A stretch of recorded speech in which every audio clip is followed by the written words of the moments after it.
हमको एक क्वेश्चन दिया गया है, in the given circuit find out the Thevenin voltage.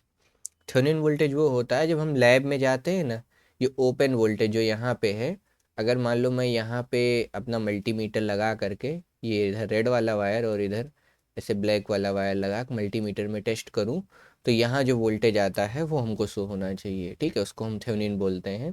कहने का मतलब ये है कि यहाँ नो लोड वोल्टेज चाहिए, मतलब यहाँ कुछ भी लगा ना हो, बस हमें जब तो क्या होता है ना कि यहाँ करंट हम एज्यूम कर सके चलते हैं, मल्टीमीटर का वोल्टेज इन्फानाइट है। ठीक है, तो ये आर बराबर इन्फिनिटी, इसको ओपन सर्किट मानते हैं। तो क्या होता है कि जो वोल्टेज, क्योंकि जो इधर वाली ब्रांच है इसमें करंट जीरो फ्लो हो रहा है, तो जो वोल्टेज यहाँ होगा वही वोल्टेज यहाँ भी होगा। ठीक है, तो मैं इस वोल्टेज को चलो कुछ मान लेता हूँ, इसको वी टी एच माना गया है ना, तो यहाँ भी मैं यहाँ का भी जो वोल्टेज होगा वी टी एच होगा। अब इतनी चीज़ें हमको पता चल गई।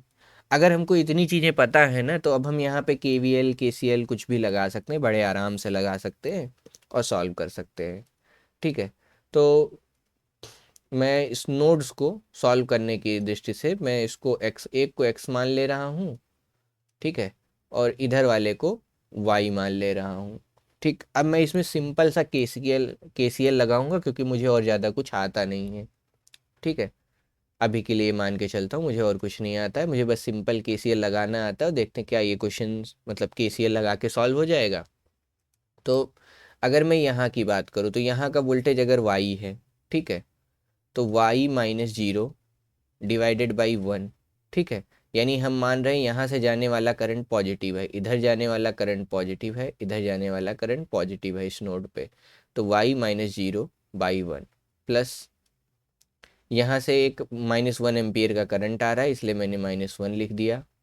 ठीक है, अब देखो, हाँ माइनस वन लिख दिया। ठीक है, अब यहाँ से इधर को जाने वाला करंट मुझे चाहिए, तो y और x है, तो देखो बीच में यहाँ ड्रॉप वगैरह कुछ आ रहा है ना, तो y minus minus two x, मतलब ये देखो, अगर मैं करंट इधर फ्लो होगा तो ये बैटरी देखो ऐड कर रही है पोटेंशियल को। ठीक है, तो इसको मैं कैसे लिखूँगा, plus y of minus of, देखो यहाँ माइनस का ड्रॉप हो रहा है इसलिए माइनस टू। ठीक है, और फिर minus of x divided by कितना, टू ओम। ठीक, इक्वल टू जीरो।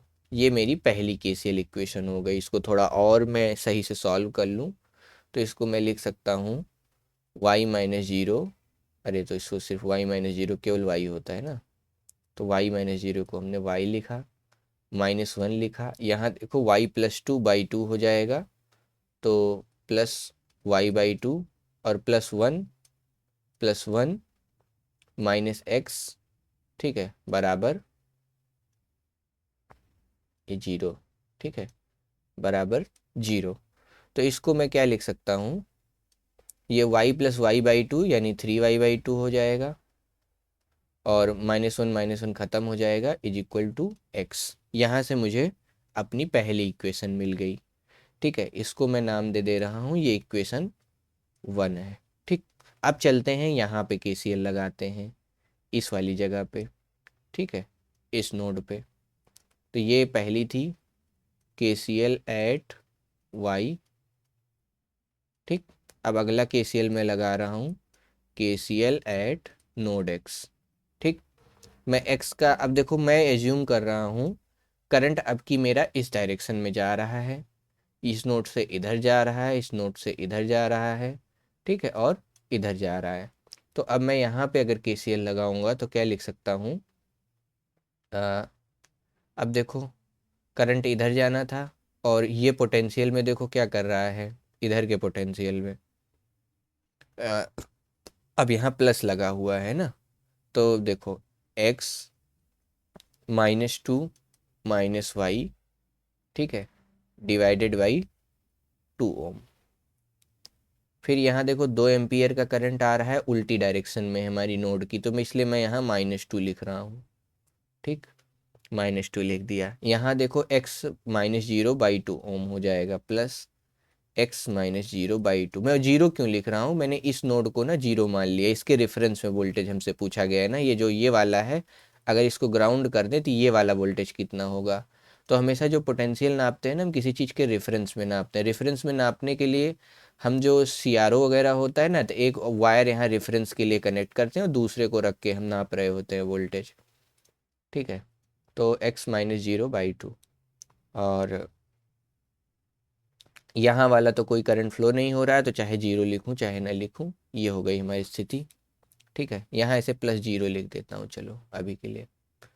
अब नेक्स्ट स्टेप में क्या हो जाएगा, x-y/2, और ये देखो x/2, ये वाला x/2 ये वाला x/2 आपस में ऐड होके x हो जाएगा। ठीक है, और 2/2 का जो है -1 हो जाएगा, और -2 तो ये हो जाएगा -3। ठीक, और y/2 को हम ऐसे ही रहने देते हैं, प्लस y/2 इक्वल टू 0। तो ये हमारी दूसरी इक्वेशन थोड़ा थोड़ा बन गई है। इसको और थोड़ा सॉल्व करता हूँ, तो ये बन जाएगा हमको, पर हमको क्या निकालना था, x निकालना था, है ना। तो x निकालना था, तो हमें y को रिप्लेस करना चाहिए। तो y is equal to x 2x/3। ठीक है, y is equal to 2x/3 से हम रिप्लेस कर सकते हैं। तो इस वाले इक्वेशन में डाल देते हैं x-3, y को हमने 2x/3 लिख दिया, तो प्लस 2x/3 इंटू 1/2 बराबर 0।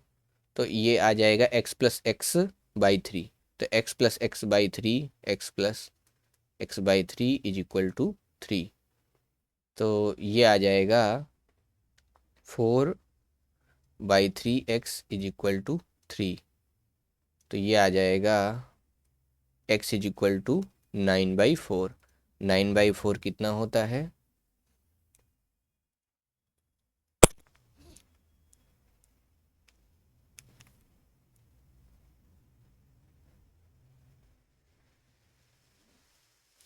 ये तो कुछ गड़बड़ हो रहा है कहीं। फिर से देखते हैं।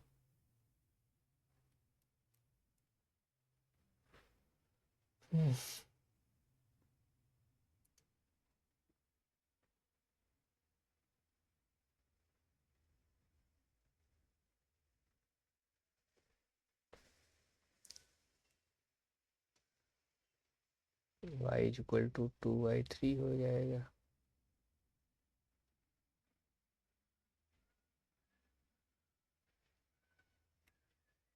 हम्म,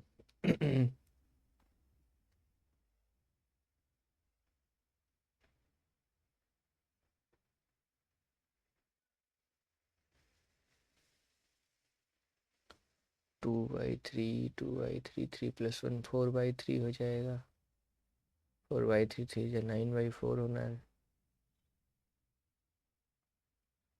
तो एक बार और इसको सॉल्व करते हैं फिर से केसीएल सही से लगाते हुए।